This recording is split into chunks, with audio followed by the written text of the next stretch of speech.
City Sports Podcast. And McAllister down the left field line.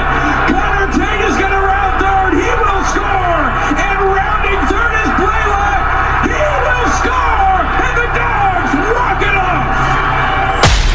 If you're looking for the latest Georgia Bulldog news in football, basketball, baseball, and recruiting, then you are in the right place. It's third down, Bryce Young's career. You need 10, play clock at 4. From the pocket, launching downfield, underthrown and intercepted. Keely Ringo has an escort down the sidelines. All the way to the end zone, and Georgia is going to conquer the Crimson Tide. Hosted by Jeremiah Stoddard and Jonathan Williams. Georgia on the mountaintop. Demons be gone, and the drought is over. National champions at long last. Just sit back, relax, and prepare yourself for these hot takes you're about to listen to.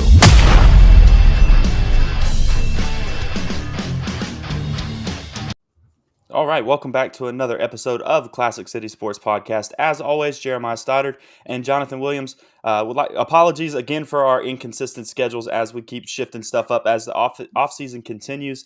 We're trying to move things around and keep things going, but we want to keep giving you content. So we have a good one for you tonight. Talk about some of the players out in the Senior Bowl, some other things going on around college football. Talk a little bit of Georgia basketball today as well. And just kind of, general conversations. So, Jonathan, how are we feeling?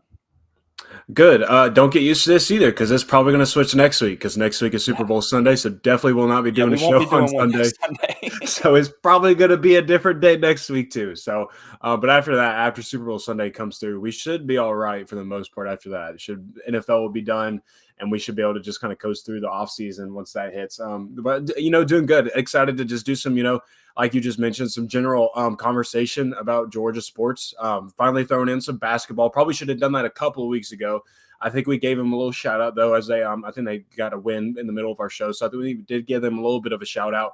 Right. But yeah, we got basketball. They're kind of in the full swing of things, kind of nearing the end of their season. And then we'll have the Diamond Dogs. They're coming up very quickly. Their season should be beginning in probably the next couple of weeks or so. So a lot to be excited about around the University of Georgia and in the city of Athens. Yeah, that's one I'm excited about too, is getting college baseball back. It's going to be a lot of fun. It's always, it's hard. You go to these games early in the season, and it's February, so it's like cold. You're sitting there in the stands, and it's like a different environment too. Yeah. But the excitement around college baseball still gets me going every once in a while there. So I'm excited for that to come back around. But Georgia basketball obviously is in a decent spot. They're better than they were the last couple of years, obviously under Tom Crean, and now that Mike White's got things, second season, everything like that. So we're definitely going to spend some time today talking about that. But let's go ahead and start off on the main topic real quick in the Senior Bowl. And some top performers, some Georgia players were out there repping the G for the last time and had some good performances, getting some awards and everything like that. So what was your first big takeaway from the Senior Bowl this weekend? Or I guess from this week, from practices and then the weekend. Yeah, Ladd is everything that we thought he was. I mean, and more probably. I think I made a tweet about it, but I kind of laughed at the fact of, I think it's so funny that everybody's been so impressed this week with Ladd and his one-on-ones and his route running ability and his ability to beat anybody from the slot to the out wide at the X position or anywhere you put him. Like he was beating his defenders. And I was like, I think that's so funny because that's what the dude's been doing for the last 3 years on a weekly basis against SEC opponents every single week. He's been doing nothing but saucing people up and being a playmaker, which is exactly what it is. And so I just thought it was funny that it's kind of like what happened with Stetson last year in the NFL preseason. Like it took 26 throws in a preseason game, and people were like, "Whoa, maybe this Stetson Bennett dude is actually kind of good." Yeah, and then now with Ladd going up against some other seniors, people are like, "Whoa, maybe Ladd is actually good." Yeah, maybe if you perform really well in the SEC, you're actually really good at football. And it sounded like he made a huge jump in his draft stock. So, and then we also found out how piss poor people's NFL draft comparisons to Conky is. Got some pretty lame takes this week. So, for people that haven't heard, I think I heard you talking with Brooks and your boys on the show the other day, and I think you said he got a first-round grade in one of the mock drafts now, didn't he? Yeah, that's I think it's Daniel Jeremiah said that he would be the 31st pick to like the Green Bay Packers or something like that. which doesn't So he's really make right sense. there. But And then the thing about it, so he's getting that attention after the Senior Bowl week and everything. We know how he's going to perform at the combine. Like he's going to go out there and show out. We know he's going to run extremely fast. We know he's going to do well in all the other skill position and all the splits and stuff that they do. So I'm expecting his draft stock to be up there at this point. Now you could add him in the list of people that could actually go first round, which is wild because even a month or two ago, we probably would have sat here and said, I don't know if he's quite a first round guy. It's one of those things that it's hard to say he's going to get up there. But I think what also impacts the first round grade for a guy like Lad McConkey is what's going to happen ahead of him, right? Like if a bunch of receivers start getting taken, it just increases his odds of having that late first round pick. Kind of like what happened a couple years ago. I know the Falcons took Drake London. And then after that, like 4 receivers were taken like in a row. It started a chain reaction. So if something like that happens, it increases his ability to get up there and make some moves there. And I know talking about your comparisons and everything, I know Jonathan likes to say he's like Cooper Kupp or Danny Amendola, one of those type of guys, right? I ought to slap you right through this screen right now. That's not at all Lad McConkey is. That's exactly what I'm talking about. Everybody wants to do he's Wes Welker. He's a little itty bitty white wide receiver. So that's all those. Danny Amendola. Cooper Kupp is my favorite one though, because Cooper Kupp ran a 4.62 and is 6'2". Lad McConkey is maybe borderline 6 feet tall and is going to run like a 4.3 in the 40-yard dash. Those two players can be polar opposites from one another, but everybody wants to do it. Did you say Lad was borderline 6 feet? Yeah.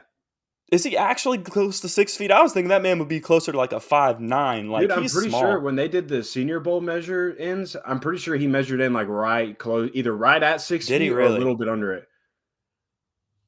If you have it, you can 5'11". He's 5'11". Really? Yeah. Okay, so he's got a little bit more height than I was going to say. I was actually going to come in with a better comparison, like a recent comparison for him as well. But I was thinking he was a little bit shorter, so it's still short, but the weight's probably about the same, probably about 185, right? Somewhere in that range. Yeah. Let me check that again real quick. The weight, 187. 187, so similar size there. What the comparison that I would like to give him is going to be somebody similar to Zay Flowers that just came out this last year. That's a rookie in the NFL this year, had a really good season. Obviously was in a playoff situation, and he had a bad moment in that game against the Chiefs for the Ravens there. But he's 5'9", he's 183, 185 pounds, and he ran a 4.42. I feel like that's the range that if you're going to be talking about Lad, you got to be getting in. And so my point is I think he could play a similar role that Zay Flowers is playing, where he's being used in the slot in other ways, running the ball some and doing different things, just kind of shifty and not like a possession receiver like people like to think they are, going back to the Edelman comps and all that kind of stuff. I think he could be used in a similar facet. Yeah. Oh, yeah, absolutely. I think it was Jacob Hardy that gave this comparison to him on the Players Lounge, one of the episodes that I was watching. He said he kind of likes the Terry McLaurin comp. I don't hate it. I kind of like that one as well. A little scary Terry action. I think that's a good one for Lad. He's with Washington, right? Yeah, what the Washington Commanders. Yeah. I think there's quite a few comps. You get definitely a lot of better comps out there than Wes Welker, Danny Amendola, or any of those style of comps. I think those are just lazy and they're lame, and people aren't digging too hard into the nitty gritty, as they may even want to call Lad. I don't think they're really digging into that comp. They're not trying very hard at all. So, I mean, glad to see that Lad was uber successful out there in Mobile. I mean, and his other guy right beside him, Marcus Rassimi-Jack Saint, that was another guy that started buzzing around. I think he caught a touchdown during the game from Spencer Rattler. People started raving about him. I think it was Jim Nagy or it was Matt Miller, one of the NFL draft guys, said that Marcus Rassimi went from a guy that was maybe you take him in the 7th round to like, that's a dude you take in the 4th round, maybe even jump him and put him in the 3rd round now because he was that impressive in Mobile. And plus, like, the thing, and I think Terrence Edwards has said this, and a lot of other people have begun to talk about Rojak in this facet of like, this is a dude that's going to play in the league for 10 years. You know, he's going to be on an NFL roster for a very long time. He has the willingness to play special teams. He'll block on the outside for you. He'll go play on the hands team, on special teams, like I just mentioned. He'll do all of those things for you with no questions asked. And he's super consistent. He had 2 drops throughout his entire career at the University of Georgia. So a super reliable guy. I mean, different play styles, I would say, but like a Chris Conley has floated around the league. Find your spot and go. He has maintained a roster spot this entire time. He's now going to be playing for a Super Bowl for the San Francisco 49ers. That dude has an NFL roster spot since the day he entered the league. I think Rojak is going to be very similar once he gets there. Yeah, he's the type of guy that can find his spot, find his place on a team, and stick around. And even if it is as a special teams guy, he's the type of dude that he's done it in Athens since he got here, and he has no problem doing it. If that's what keeps you on an NFL roster, it keeps you on an NFL roster, and then you get your chance at that point to crack the lineup as a wide receiver as well. Once you're on that roster, and it's a hard roster to make, man. We're talking 53 guys on that roster, and you're talking that roster is only going to have what, like, eight or nine wide receivers on it max, Maybe, yeah, I don't know. depending, if even that, I don't know.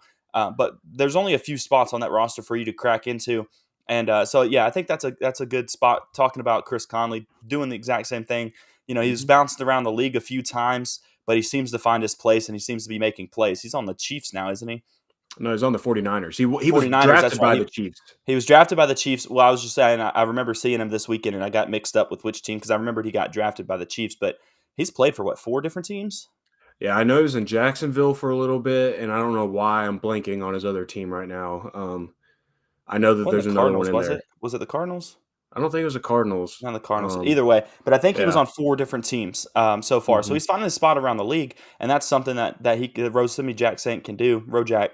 And it'll be nice to see him in the NFL because he's a guy that we talked about on this show so many times about, he's so good. He's not necessarily getting the opportunity that he could somewhere else, but he's sticking around and he's doing the work. And that's what you mean when you're talking about find a spot on your roster and be there. And that's what he'll do in the NFL. And I'm excited to see that for sure. Glad to see that he's getting some love this week. Mhm. That touchdown catch that he had was in the back corner of the end zone too, just going up and getting it, and it was a Yep. pretty catch. So I'm excited Yeah, to see what he can do. it was a beautiful ball from Rattler, and it was a great catch from great connection right there for them to be able to get some points on the board and just kind of leave one last good taste in people's mouths from Rojak of his last kind of showing in that Senior Bowl moment and a big spotlight. I think we've kind of seen how impactful the Senior Bowl can be for people's draft stock, specifically for players at Georgia. I mean, I think every single player that showed up there certainly increased their draft stock, and people were saying nothing but positive things. I know that there for a little bit early on in the week. And this is one thing that I think you do have to be careful about with these events, especially for people like Javon Bullard and Tyke Smith, not them specifically, but people who are watching the event or paying close attention to the event is, after day one, I saw a lot of things of like, dang, man, Javon Bullard and Tyke Smith just out there getting cooked, man. And all these one-on-ones, they can't stay with nobody. They're just getting cooked by anybody and everybody. And really every defensive back was just out there getting cooked. I mean, everybody was getting You're gonna done find a up and clip, did man. up in those one-on-ones. And exactly what I was about to say is you see maybe 1 or 2 clips from an entire days of practice. And those 1 or 2 clips might be Javon Bullard or Tyke Smith getting burnt both times. And so then your view as the viewer is, oh, well, they had a bad day, obviously. Like that's 2 clips now that I've seen of him getting burnt. Whereas there may have been 20 other reps stacked on top of that maybe he necessarily didn't make great plays or they didn't necessarily make great plays, but they were in position the entire time. And it just wasn't worthy of me standing there with my iPhone videotaping you and posting it on Twitter to get likes. So, I wasn't able to watch the entire event because it came on during classes for me, so I wasn't able to watch it. But I do know that it certainly seemed like they played better throughout the entire week because, I mean, Javon Bullard was recognized as one of the top defensive players by his peers, and then Tyke Smith came away with the defensive player of the day for the game for the national team. Yeah, so that's what I was going to get into next, the award. So Javon Bullard got throughout the practice week, they're judged by their peers, the wide receivers, running backs, and stuff like that, vote on who the best defensive backs were. And he wasn't the corner. There was a corner and a couple other spots, but he was the defensive safety, the best defensive safety voted from the other wide receivers and running backs and stuff that they played against. And Tyke Smith was the game MVP for the defensive side of it. And Lad McConkey was the best wide receiver voted by the other team's DBs or by the DBs at the event throughout the weekend or through the whole week in practices and everything like that as well. So they all stood up and did their job. And especially easy with like Bullard going up in one-on-ones against players where everyone wants to focus on, hey, there was a Florida State player across from him. That's the one that's always going to go on social media. And one play he makes, the receiver or the tight end catches it, makes a play, and it's a tight coverage play. It's not like he was burned. He was on top. He was on his back when he caught it. A good play by the tight end. And the very next play, he breaks the pass up. So but nobody shows that one as much. They focus on the FSU player made the play, so we're going to talk about that instead. Going back to the Orange Bowl and all the comments that everybody wants to make there. But overall, I mean, like you said, as a DB, you can't break up every single pass. Like quarterbacks make good throws, wide receivers make good plays. Like it happens. Like as long as you don't show me clips of him like 10 yards behind a receiver or something like that, then I'm not going to care too much if they made a play, especially when the entire week shows you that they were playing extremely well. I mean, yeah, absolutely. This is a completely different setting than it would be if you were actually out there with your entire defense. I mean, you could think about all the years and time spent that Tyke Smith and Javon Bullard spent on Georgia's defense and spent on that defensive field. I think you could probably count on one hand both times that those two players got beat or, got embarrassed or whatever you want to call it for the University of Georgia. So if it happened twice or three times throughout the week and one-on-ones or whatever, which is probably more so designed for the wide receiver to be winning in those situations, I mean, than it is for the defensive back, then they're going to be all right. Like I said, it seems like nobody was saying nothing but positive things about the Georgia guys that were there. I think the only one that didn't actually end up showing up was Cedric Van Pran. Ended up not showing up and participating in the Senior Bowl. But like William Moat and all the other guys, they ended up showing up and having a pretty good week, it seemed like. Oh, and Dejon Edwards. Should have mentioned him too. Dejon was out there as well. Let's transition a little bit to the next topic on it. So James Cook was making some comments today that kind of got some people's attention. And it's kind of interesting to see a player make a comment like this. And I mean, it's not the first time we've seen it. We've seen it from other teams and stuff like that as well, make the comment. But I think you got to actually watch the video. I saw something to post about it, but I didn't get to watch the video, so I'll let you take it. But go ahead and give them the quote real quick. All right, here's the exact quote, here's the pretty much. Now, I should mention that when you watch the video, it's very clear that they kind of cut up the video and chopped out some pieces in between. So just keep that in mind when you're reading this quote. But this is what the entire video consisted of, the words that James Cook said to USA Today. He said, "We were supposed to be in the playoffs this year. If Georgia in the playoffs this year, we win it all. And I think they didn't want to see us go back to back to back. We lost one game to Alabama in the SEC championship and wasn't beaten the whole season.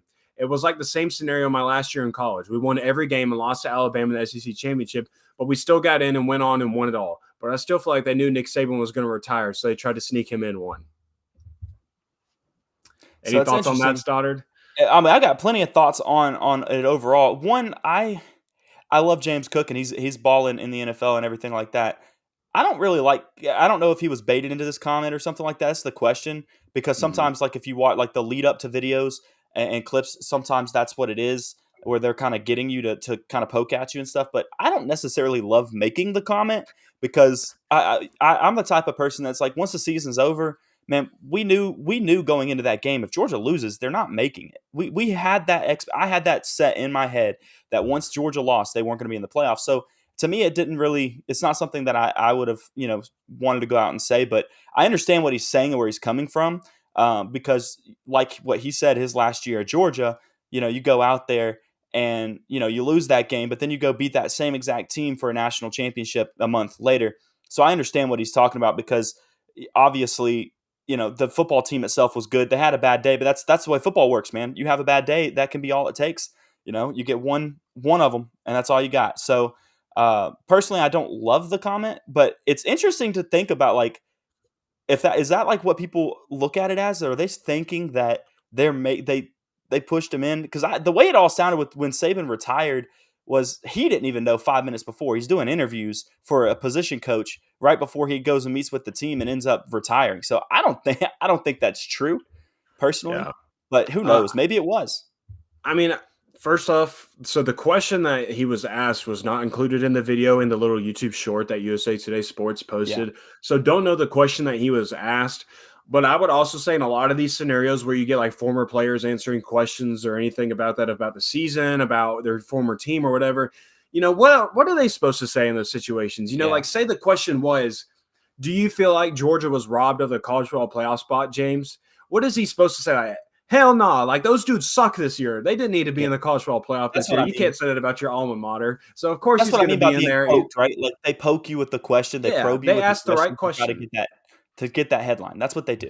Absolutely. So, I mean, James is going to give that type of answer every single time. I would also say, like, when he was talking about Nick Saban, they knew Nick Saban was retiring. You could kind of tell, like, obviously he's joking when he's saying this, right. But when I like today, when I put it in the article, when I put James's quote in that and I block it off, like you just read the words and however diction or whatever syntax you want to read it in. You don't get the actual emotion or feel for how James said it. You have to go watch the video yourself. So you could kind of tell that he was joking, but obviously being dead serious that he felt like Georgia definitely was robbed, definitely should have been in the college football playoff, and definitely should have been fighting for a three-peat. They definitely had the argument to be there. Obviously the resume was there. The only loss comes to a team that did make the playoffs. It's just this was the one year where the playoffs in the four seed format that you had 5 teams that you could justify being in there, and so some teams had to get left out, kind of thing. So it is what it is when it's all said and done. But yeah, I think that's what happened. I think he's kind of probed with it, and what does he care? He's not on that team anymore. He's not like he's giving somebody bulletin board material or something like that. Like, you know what I mean? He's just not being a lining up and DGD, playing. man. Yeah, he's just supporting his team. So like, you can't be mad at him for saying it by any means. But neither here nor there. I think it's fine. Yeah, premium off-season content for sure. Oh yeah, I'll take it. It gives us something to talk about tonight, right? Absolutely, it gave me something to write about. So let's look at some other stuff. I know I'll go ahead and give you the question that I didn't quite tell you because it works to what we were just talking about. I've seen some stuff come up in a question that was presented to somebody else, and I'm not going to name names and stuff like that to give opinions on it, but a question that was presented was the state of college football now, the way with Nick Saban retiring and Jim Harbaugh retiring and the movements that you've seen in coaching staffs and stuff like that. Are those 2 players or coaches leaving? Is that good for football, bad for football, like college football as a brand, or is it like just indifferent? Because I'll let you answer it before I tell you what their sentiment was, and then my opinion on it as well. Well, I think it really depends. Like Nick Saban, that's a very different situation than what it is for the Boston College coach who decided to go to the NFL. Like Nick Saban, it was a mixture of a lot of different things. Like he mentioned his age. He got to the point where it was a struggle for him to get to a season. And he also talked about how if you're sitting there having a conversation like, well, maybe we'll do it one more time, then that just means you need to go ahead and call it quits now and you need to go ahead and retire. So I think it definitely has a part of college football, where college football is at today, definitely played a role in Nick Saban retiring.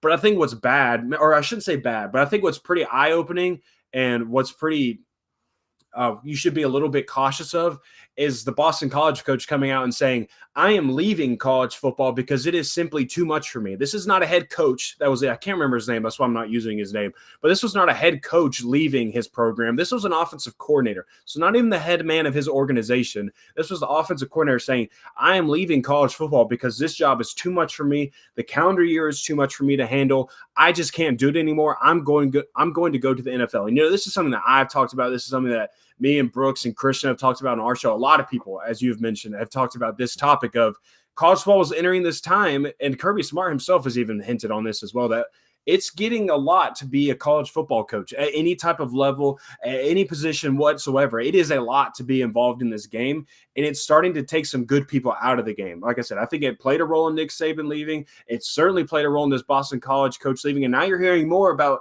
maybe even Ryan Grubb is going to go to the NFL potentially to go to the Seattle Seahawks, or even Chip Kelly might go back to the NFL. So I think it's definitely something you need to be cautious of for sure. So it's definitely something that I think impacts the ability for these coaches to stay in it for the longevity of it, because it's one of those things that it's almost an unsustainable model for coaches in the game, right? Like the model itself is sustainable, but as far as for the coaches and they're being with the team for 20 years, 15 years, like what Saban just did, 17 years at Alabama, it's going to be hard to see other coaches get to that because of the way it is. But let me rephrase, because I think I kind of misled with the direction of the question overall. I like what you said, though. I like it a lot. Let's look at it from this perspective, specifically with Jim Harbaugh and Nick Saban leaving. Those are you're two. Just about the names leaving, huh? Yes. I let you go. I'll take blame for that. Honestly, I'll take blame for that. I probably had something preset in my head anyway, so I just went with it. But let me rephrase it in this sense too. Like those two people, is it good? Like let's think about like the viewership of college football, the brands that they are, right? Those two brands losing their head coach, where one is obviously the best coach of all time and had a dynasty going recently, and the other one that just won a national title. Losing those coaches, those teams theoretically are taking a step back this year, right? Like everybody's going to say that those teams are going to take a step back. Is it good for college football as a whole?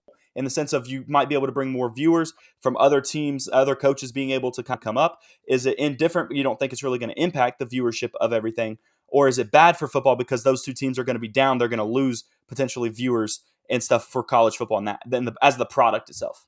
I got you. I'm following you now. I would say, maybe 3 years ago, I would say, yeah, like this is not good. The fact that, just Nick Saban leaving alone, I think obviously that might hinder some type of marketability of college football or anything like that.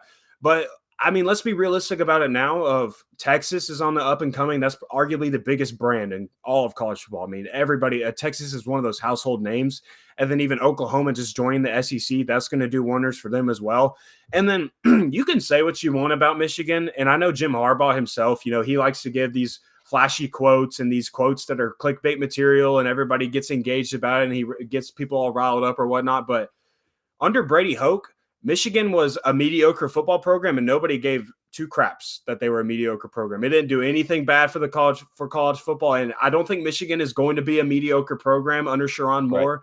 Right. But Jim Harbaugh, obviously a big name going to the NFL. That's probably where he belongs anyways. But I don't think it's necessarily a bad thing. Georgia being where it is now, everybody, whether you hate them or you love them, everybody wants to talk about Georgia. Everybody's going to start talking about Texas. I think you have enough college football programs that are kind of building themselves back up that it's okay. And it's probably the right time for Alabama and Nick Saban maybe to stoop back down just a little bit. And for Michigan to have their 5 seconds in the sun and then burn out and flash out. And now maybe Ohio State, Ryan Day, or Dan Lanning and the Oregon Ducks can really start popping themselves back in this top 5 conversation or whatnot. So I think you have enough college football programs that are on the up and coming or have already established themselves as top tier programs that it's really going to be okay. I think college football is going to be fine.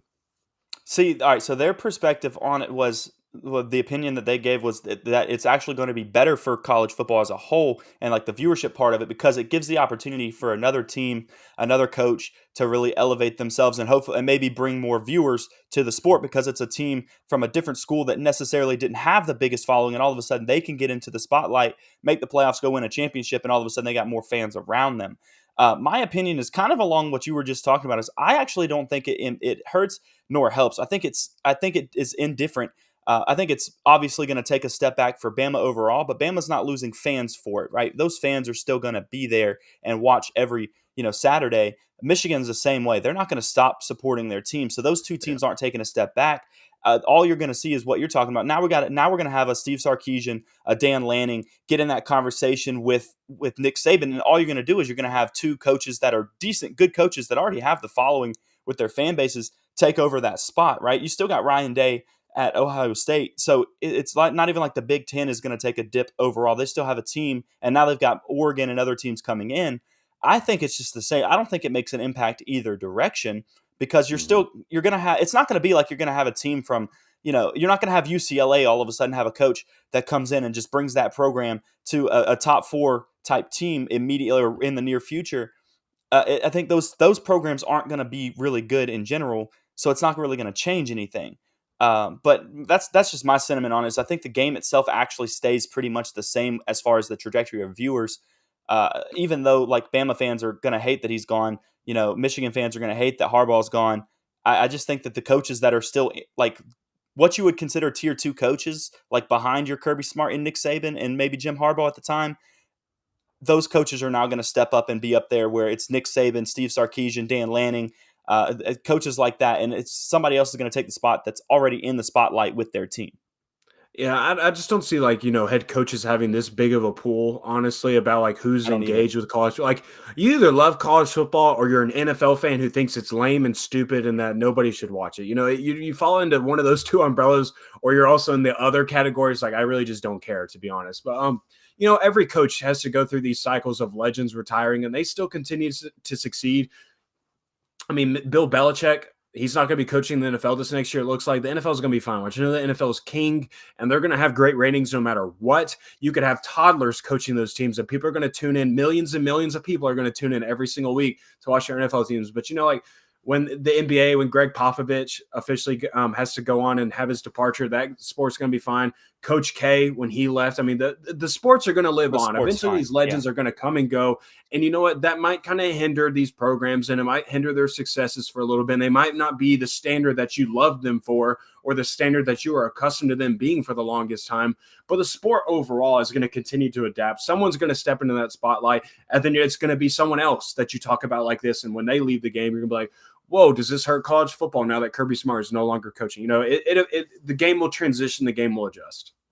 And I think that's a very good point because we've seen it in other sports. So why would it be different in college football and other sports? We've seen these legendary coaches take a step back and or retire, and those sports obviously don't have a change. I don't think they improve because all of a sudden now there's another coach out there that can go and win a championship. Now, it doesn't hurt to have local fans a little bit more excited. But if those fans come on just because your team's like winning a national title and they're cheering for it, then well, if you have a bad year, they're going to not give a crap anymore. You know, it's those are going to be your up and down fans anyways. That's not going to grow the game. It might impact that season for a little bit. That might impact the viewers of that specific team for a little while, but not necessarily the overall impact of college football. And even if you were to go look at let's just look at like Michael Jordan retiring, right? When he retired, he's a player and he was on one of the best runs you've ever seen.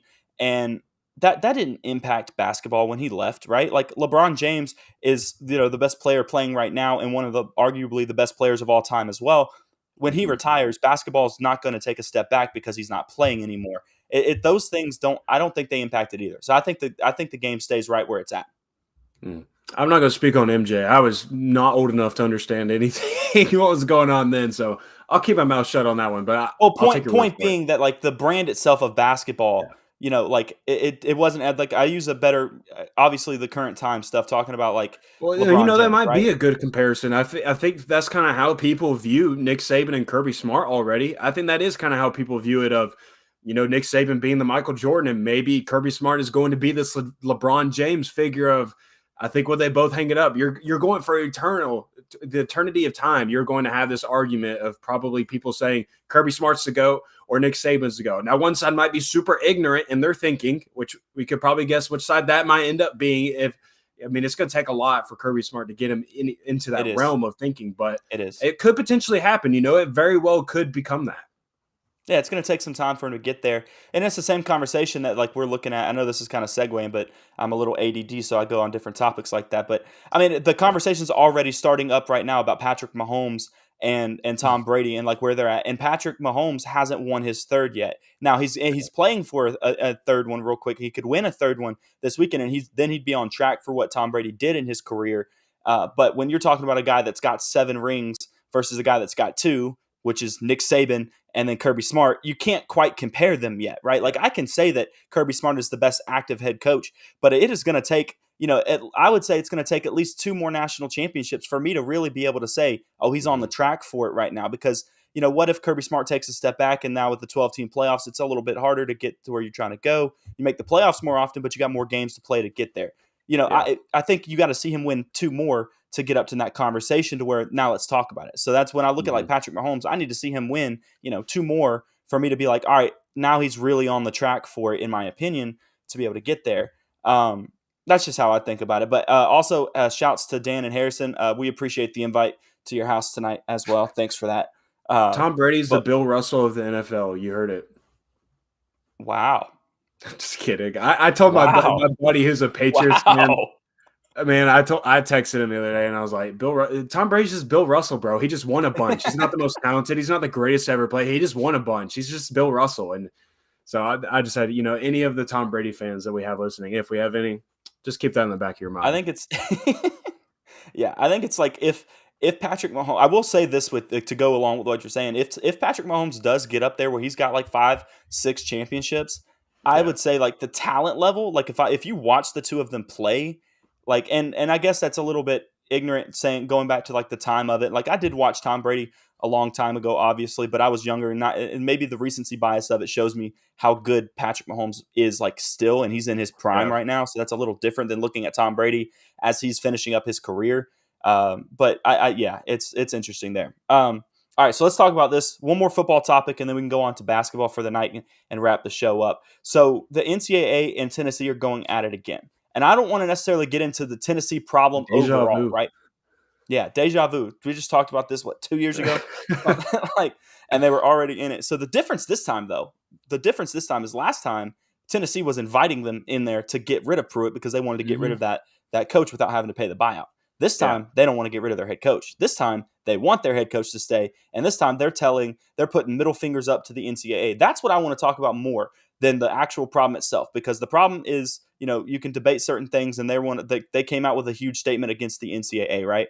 But this is what I was thinking about. Actually, I was listening to you and Brooks and y'all talk about this the other day, and like the topic that the reason I brought this up today is because I wanted to add to it was obviously they're gonna I think they're gonna get in trouble for what they did, and like they made that huge statement. It doesn't change the fact that they did something that everyone knows you cannot do, and they're trying to like say, well, you got all these rules changing, all this stuff going on, and you're trying to enact old rules that are different now, the NIL, all that stuff.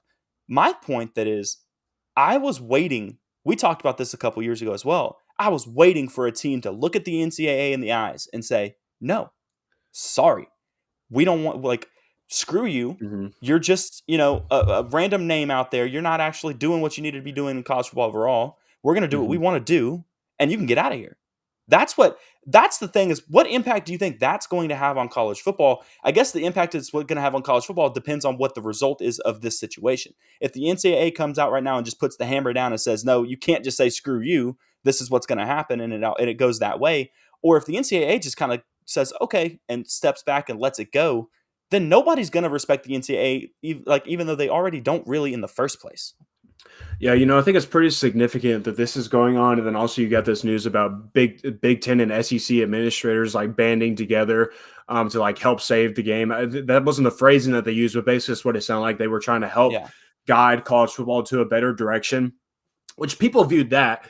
And they read the cute little headline that they put on whoever's graphic it was or whoever tweeted the article or whatever. And where they're like, ha ha, NCAA, they're coming after you. We're going to shut you down. We're going to get ourselves a commissioner. But what they didn't read is the actual article that stated that the group that's banding together is fully invested in the NCAA still. Like they were still connected with it. They want to work with the NCAA and they want to help them out. Maybe these two events are connected a little bit. Like maybe the SEC and the Big Ten were like, this isn't a good idea or programs are going to start doing this because it's not going to work out for us. And I agree with that if that is their line of thinking.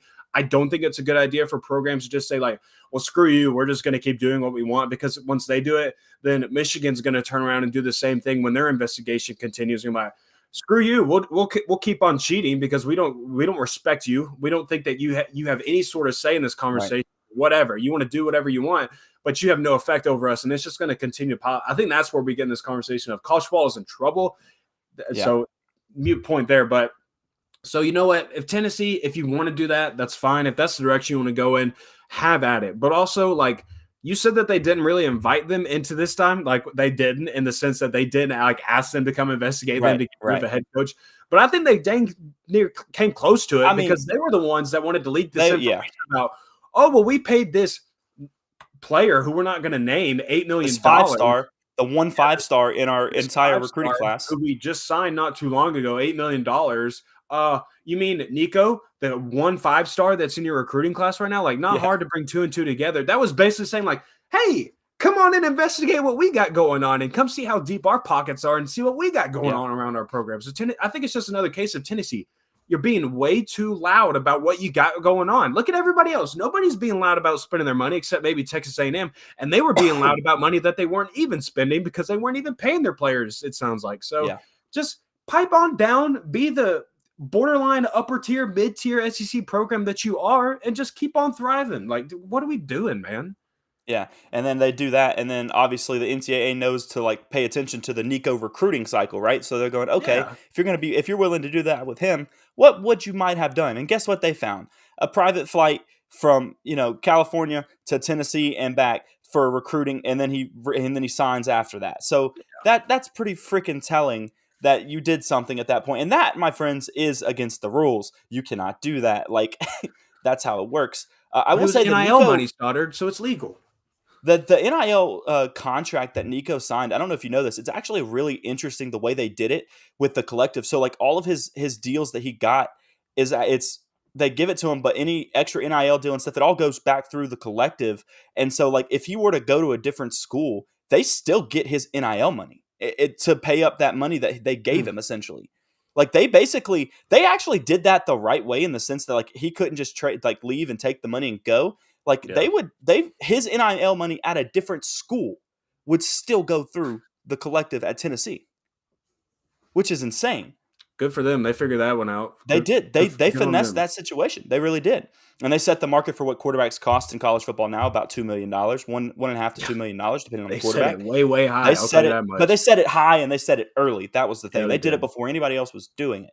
But I think going back to the conversation about the NCAA, and I think what's going to be more likely to happen than seeing the NCAA do something soon, because obviously they don't do anything fast. How long ago was the Jim Harbaugh hamburger? Was 2 years ago? Yeah, it was around COVID time. Yeah, it was 2 years ago, and that's not done yet. They haven't finished that. No. That's still going on to point that's the point I'm making. So I think what you've got a more likely scenario when you're talking about the SEC and the Big Ten joining together and saying, hey, we've got to protect college football, and we've got to have our little group alliance of we're going to work with the NCAA and get it going. What that tells me is Greg Sankey's going to be knocking on the door in Knoxville saying, what the crap are y'all doing? You can't be doing this crap. You can't say screw you to the NCAA. This is everything. And I'm telling you, because are you going to tell me to screw off? I'm like, you can't play without me for sure. I think that's more likely a scenario that you get is Greg Sankey saying, hey, buddy, we're going to punish you then, which is basically, like the Big Ten punished Jim Harbaugh directly. The NCAA hasn't done anything on that. Like the Big Ten did it. Yeah. So I think that's the more likely scenario of how it plays out is the SEC is actually going to try to do something for the greater good of college football and say, hey, this isn't good for the brand. This isn't good for you overall. I promise you it's not going to go well, and it's not good for the SEC. Yeah, everybody wants laws until they're enforced upon themselves. And then everybody's like, screw the laws, screw these lawmakers. They're just preying on our downfall. We all got speeding limits are all important and stuff, and we laugh when we see somebody pulled over on the side of the road. Like somebody goes flying past you, right? And then you see them pulled over 2 miles later. You're like, ha, got them. But you're sitting there cruising, 5-10 miles an hour over, and you see a cop going, oh, crap. Please don't pull me over. Please don't pull me over. I wasn't even speeding. When it's you, it's a little different. But you mean to tell me I was going 40 over? I had no idea. Didn't even know. Wasn't even paying attention. My bad, officer. I wasn't paying attention to that. Just let me off with a warning this time, But that's how it is. That's what they want. You get caught in it, and obviously it's a problem then. But if another school around you is doing it just as loud, you're probably going to want them to do something about it too. Because especially when you're talking about Nico, going back to what I just said, you set the quarterback market for the entire NCAA, every single team. Honestly, you set they screwed themselves, really.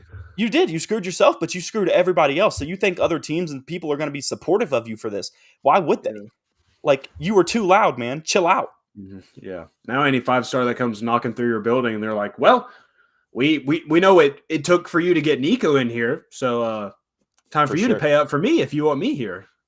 Yeah. That's exactly what I think is going to happen to him. It's going to be a double-edged sword. Yeah, it worked for you this time, but it's going to get you on the back end too. So that's the thing that you see all over. That's the argument I have across college football in general. Looking at different schools everywhere. All right, well, you're willing to pay this player this much to come to the school that I'm already at. I'm a star player. Where's my money? Give me my money. Or I'm going to go somewhere else because that's the transfer market. I can go get that money somewhere else. If you want me to stay, then pay me. That's what I think. That's the kind of stuff that comes up from it as well. Absolutely. All right. So, you got anything else to add to the college football part before we switch over? No, I'm good. I'm straight. All right. I'm going to kick it over to you. Bring us all up to date on what's going on with Mike White in Georgia as we're getting closer to March Madness here in a couple weeks. Yeah, so the big thing right now, I know that we were talking about this with Dan in the group chat, but he was like, what the heck is a quad one win? What does all this mean? I don't understand. In layman terms, it means basically if you get a quad one win, that means it is helping your stock of potentially entering into this March Madness realm of you are a tournament team. So if you hear them say this would be a quad one win for Georgia, that means they're in quad one of these teams in college basketball of these are the really good teams. That's a really good one. Anyways, so Georgia had quite a few opportunities recently of getting these quad one wins.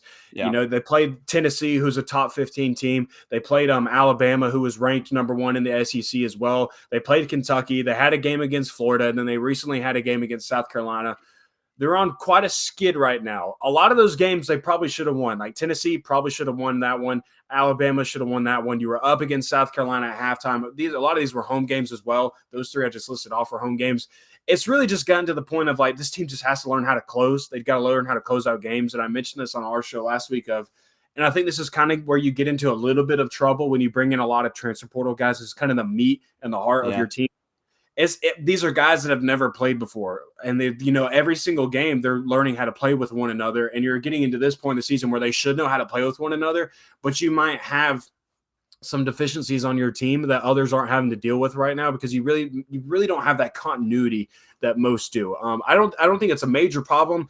I think the players that Mike White did get from the transfer portal, like Noah Thomason, RJ Melendez, Tachua, I think, or that's not even how you say his name. I think it's, but Russell T. I'll call him Russell T. Yeah. Anyways, I think those are big contributors. Obviously, they've really helped Georgia out this year, so it's hard to say like don't go in the portal. I think the biggest thing that fans need to take away from the season is the fact that March Madness is even in the conversation in the realm of thinking for Georgia basketball fans. That's a win on its own, man. I mean, 2 years ago, Georgia won 6 games under Tom Crean. The program was a complete dumpster fire. He left it down to the bare bones, and Mike White had to come in and basically build it from the ground up to where it is now. And what is Georgia now? They're an entertaining basketball team that is competitive in every single game that they play, and people look forward to sitting down and watching them on Wednesdays and Saturdays. We didn't have that 5 years ago. We didn't have that 2 years ago, but we have that now, and we have a team that is continuing to get better. You have a team that has a 5-star committed in the upcoming recruiting class that is going to come and play in with some of these core guys that you have. A guy that is getting it done on the recruiting trail, getting guys like Blue Kane and Silas Demery Jr., who have both been meaningful contributors to this basketball team. Everything about this program tells you they're only going to keep getting better. Sure, you might miss out on the tournament this year because you had a rough skid there in the middle of the season. Still got some opportunity left on the schedule, but it looks like you're probably going to miss out. You might make the NIT tournament, and that would be a win of itself. But this program is going to continue to improve, and Georgia has the right hire. So I think that's just the perspective that fans need to maintain as they finish up the year.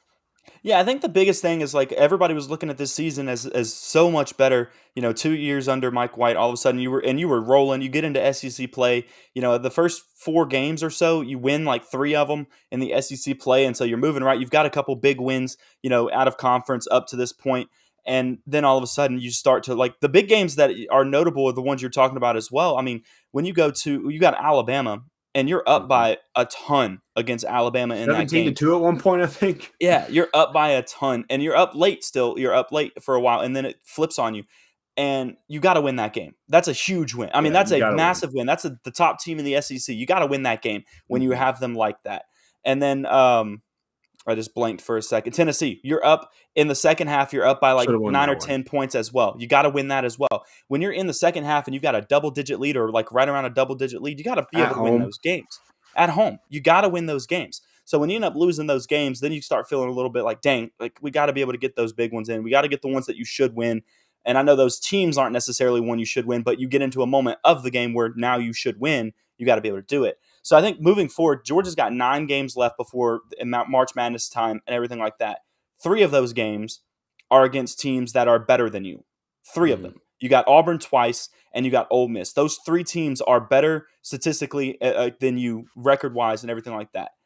The other 6 games are teams that are like maybe better than you by like 1 win or just right at your level or a little bit below. Like you're right there. You got 6 games that you need to go win at least 4 or 5 of those games so you can afford to lose a couple more as well. So win the games you're supposed to win, and this team could be, they'll be seated in a decent spot in the SEC tournament.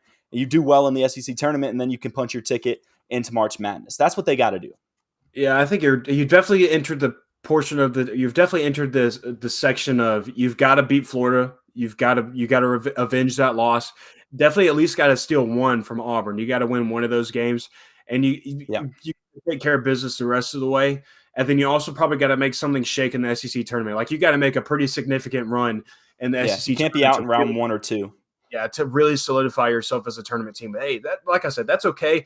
I know that this is kind of what people would say was the Achilles heel of Mike White during his time at Florida, like not being able to finish the job, get the job done, finish the drill, as Kirby Smart or a lot of football coaches would like to say. And while that may be true, maybe that is his Achilles heel. Maybe that continues to be an issue for Georgia under Mike White. I'm not going to go ahead and plaster that on his forehead and say, like, this is who you are now, like in Athens or anything like that. I think if anything, next year, if this continues to be a problem and next year you continue to kind of have these deficiencies where you're not really finishing the job, you're not really closing it out, when you have a great roster, like there are no holes on this roster and you basically got every single guy on the roster that you wanted, then we can start having this conversation of like, okay, maybe this is just who Mike White is.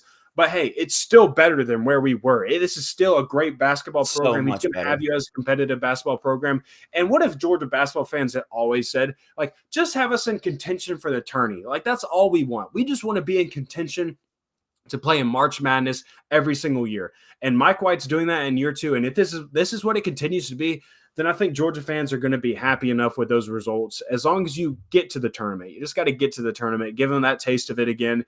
And I think that we'll be cruise sailing. And like I said, I think Mike White was a tremendous hire. He's continued to be a great hire, and he's got this program in a great standing. Listen, I mean, he went out and got all the guys through the transfer portal to get his team from being a 6-win team when he took over to being like borderline a tournament level team. So he had to go out and build a lot through the transfer portal. He did that. He did pretty well with that. He went out and he got some recruits there. Now, next year, you got some bigger names coming in as recruits go. And the way basketball works, you need one superstar on your team and then some role players around them. I mean, you get one superstar and the good role players around you, and you can be a very competitive team, especially in college basketball. And right now, Georgia doesn't have a player on their team averaging more than 14 points a game. So you don't have a star on your team. You don't have somebody out there scoring 20 points a game or something like that. So it's a team effort. He's built a solid squad of guys that work well together, play well together, and can win games. But he doesn't have a guy out there necessarily that you're saying, all right, well, we need 2 points. This is the guy that the ball should be in their hands. We don't necessarily have that name. You know, like say you could fast forward, rewind a couple years. You had an Anthony Edwards on this team. If you were to say have an Anthony Edwards on this team. If Mike White was coaching Anthony Edwards, would have been a lot better. That's my point. Like he's got to go out, and I'm not saying he's got to go get the number 1 overall draft pick, but he's got to go get a guy that is going to be, you know, a top draft pick, somebody that's going to potentially be a one and done and go. Like that's what he's got to get. If he had Anthony Edwards, this team would be a tournament team. They would, because they are playing so well without having the star, and they're playing, you know, team basketball, which is great, but maybe in those situations you need somebody to be able to take over a game and win it for you. You don't necessarily have it right now. Well, you don't have it now, but you're going to have it next year. You're going to have it. You're going to have it next year. Asa Newell is going to be that. I mean, that is what you get an Asa Newell for. That's a stretch big, can shoot it, can score down low, can play defense. I mean, that guy does it all. And I know he's the only commit right now in the class, but they're going to get some other guys. Whether I'm sure Mike White, it's all according to who is going to come back. Like I know Jabri Abdur-Rahim could come back for another season for Georgia. That'd be a massive returnee for them. And if they could get both Blue Kane and Silas Demery and a couple other guys to return for another season, then you'll kind of have a better idea of what your roster is going to be, and you can kind of decide based off of that who you want to go get and who else you want to add to the class. But just having Asa alone by himself in that class, it's really going to help elevate Georgia to another level next year, and they should be really dang good next year. So, well, if you put same conversation that was just having, if you put Asa on this team, and then all of a sudden you've got a lot better, like that one player. We're talking about basketball, man. You got 5 guys on the court at a time. It's not like, you know, football. You got 11 starters on both sides of the ball, and everything has to be clicking for everybody to be working. Like in basketball, you can have some role players around a guy like him, and he can come in there and do it. So maintain your roster like you're talking about, bring him in, and next year you probably are a tournament level team, and you should be. At that point, I think Georgia fans' expectations next year should probably be that next year we should be in the tournament. Like we should be a tournament team. I'm not saying you got to go win the SEC or something like that, but next year with everything, the buildup that you've created, you know, year 3, you should be able to be a tournament level team moving forward. This year, not so much. Like it's this year, you know, you got to give yourself some time still. He's still building it. But next year, that's where expectations are going to go. And I'm not necessarily saying that's the most fair thing in the world, but I think that's where expectations are going to be for him next year. No, I mean, I think that's what Mike White would agree with. I think that by year 3, that's what he expected of himself, that this should be a tournament level basketball program. And I think he's got it heading exactly in that direction. You got anything else you want to add in, Stoddard? No, I'm good. Alrighty. Well, we went over 50 minutes. I don't even know the last time we went over 50 minutes. Maybe it wasn't too long ago. Maybe I'm just not thinking straight. But we gave you plenty of content, a lot of different topics, a good number of topics to talk about for an off-season show. So hope you guys enjoyed it. Again, next week, not going to be on Sunday because it's Super Bowl Sunday. So probably going to shift it over to Wednesday or something like that. We will get you guys another show next week. We're going to keep bringing you guys these. So we appreciate everybody coming in, joining in tonight, whether you were joining and watching with friends at someone's house or you were watching it alone by yourself in your bed. We appreciate all of you guys for tuning in tonight. Like and subscribe if you haven't already. We are closing in on 500 subscribers, is it? 500 subscribers. We're closing on that. I think it's 21 away. So you could be one of 21 people to help us get to 500 subscribers. So do that if you haven't already. Keep supporting us. We appreciate all of you guys for tuning in. As I just mentioned, there's the social media handles if you want to make sure that we are indeed going live next week on Wednesday. As I just said, there's all the social media profiles. You can find that information at one of those 3 locations eventually. So just keep up to date there. Follow us if you haven't already. And Stoddard, you can close us out. Hey, as always, keep it classy in the Classic City. We will see you next week. Thank you for listening to this week's episode of Classic City Sports. Take a second to subscribe, rate, review, and share with your friends and family. Feel free to reach out to the Classic City Sports crew on Twitter with any topics you'd like discussed. You can reach out to Jeremiah at The Stodfather, to Jonathan at Dr._J Will, and make sure to follow at Classic City Pod for show updates. Check back next week for a brand new episode. In the meantime,